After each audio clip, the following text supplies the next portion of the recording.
ایک چھوٹے سے گاؤں کے لوگ سیدھے سادے اور شریف تھے۔ ان کی نیکی اور مہمان نوازی دور دور تک مشہور تھی۔ اسی گاؤں میں ایک عقل مند شخص بھی رہتا تھا۔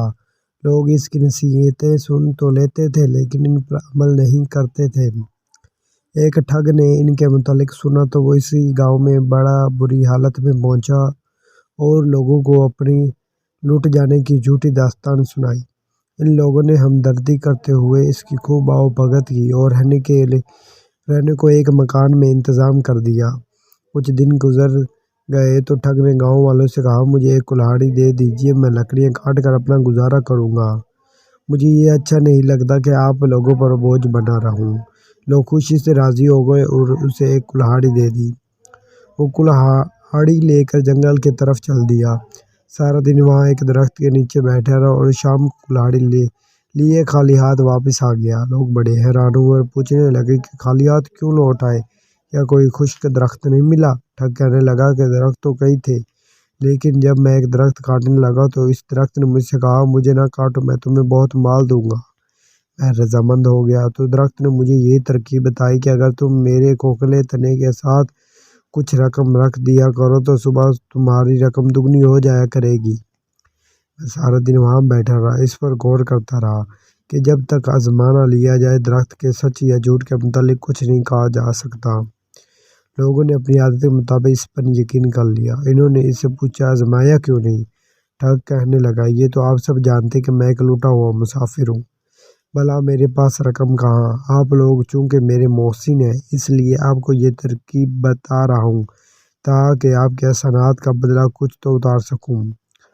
لوگوں نے اس کے خلوص کی تعریف اور اس ترکیب کو آزمانے کا فیصلہ کیا۔ گاؤں کے ایک عقل مند آدمی نے گاؤں والوں کو سمجھایا لیکن وہ نہ مانے تو لوگوں کو ان کا حال پر چھوڑ دیا۔ لوگوں نے مل کر کچھ رقم جمع کی اور بتائے ہوئے درخت کے تنے کے ساتھ رکھ دی۔ رات کو وہی مسافر وہاں گیا اور رقم گن کر اپنے پاس اتنی رقم اور رکھ دی۔ دوسری صبح جب لوگ وہاں گئے تو سچ مچ رقم دگنی تھی۔ وہ یہ دیکھ کر بہت خوش ہوئے۔ مسافر کے کہنے پر انہوں نے وہ ساری رقم وہیں رہنے دی تاکہ رقم اس بار پھر دگنی ہو جائے۔ ادھر عقل مند آدمی بہت حیران تھا اور سوچ رہا تھا کہ یہ کیسے ہو سکتا ہے۔ بہت غور و فکر کے بعد سمجھ گیا کہ یہ مسافر کوئی ٹھگ ہے۔ اس کے خیال آتے ہی وہ شام کو اس درخت کے قریب جھاڑیوں میں چھپ گیا۔ جب اندھیرا چھانے لگا تو وہی ٹھگ جو مسافر کا روپ میں تھا چھپتا چھپاتا آیا اور رقم کے برابر اتنی ہی رقم رکھ دی۔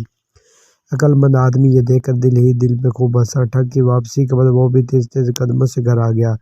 دوسری صبح لوگوں نے پھر وہاں دگنی رقم پائی۔ اب تو انہیں یقین ہو گیا کہ یہ آدمی سچ کہہ رہا ہے اور یہ درخت ایک کراماتی درخت ہے۔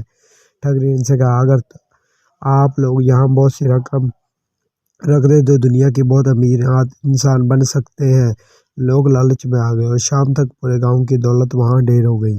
لیکن عقل مند شخص نے اس مرتبہ بھی اپنی رقم شامل نہ کی اور کچھ سوچنے لگا۔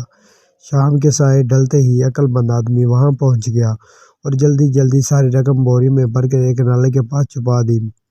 ایک چادر میں چھوٹے چھوٹے پتھر بھر کر گٹھری بنائی اس جگہ رکھ دی۔ رات کو ٹھگ خوشی خوشی آئے، وہ سمجھ گیا آج لوگوں نے اپنی ساری رقم چادر میں باندھ دی ہے۔